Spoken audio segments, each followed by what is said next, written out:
How to find hidden apps on your Samsung and then bring them back. Hey everybody, welcome back to our channel. I am Bimo from App Guide. In today's guide video, I will show you how you can find hidden apps on your Samsung smartphone, Android, and then how you can bring them back to your main feed as well. But before we get started, as always, if you are new to our channel, make sure to leave a like and hit that subscribe button.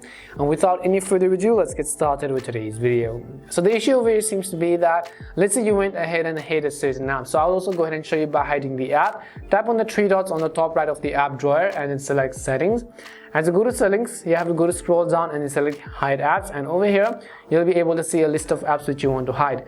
Let's say that I want to hide Google Chrome, for example, and that I want to hide Discord as well. And what I will do is, after you add them to the hidden list, I will tap on done. And now if I go ahead and come back on my home screen right over here, you'll notice that I will not be able to find that particular app, such as Discord, even if I go ahead and then search them. So if I go ahead and type in Chrome as well, you can see the application will not load up, or even if I type in Discord, you can see it's just really not loading up. So how do you find the hidden apps and how do you bring them back to the home screen as well?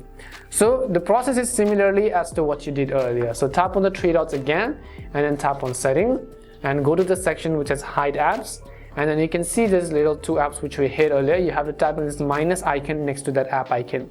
So go ahead and tap on this minus icon and then remove them from the hidden apps list. Once you remove them from the hidden apps list over here, tap on the done button at the bottom.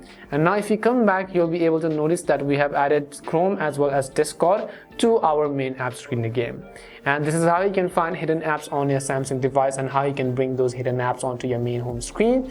We hope the video was really helpful. If it did help you, make sure to leave a like and subscribe to the channel.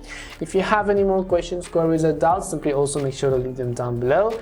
Thank you very much for watching till the end, and see you soon in our next video.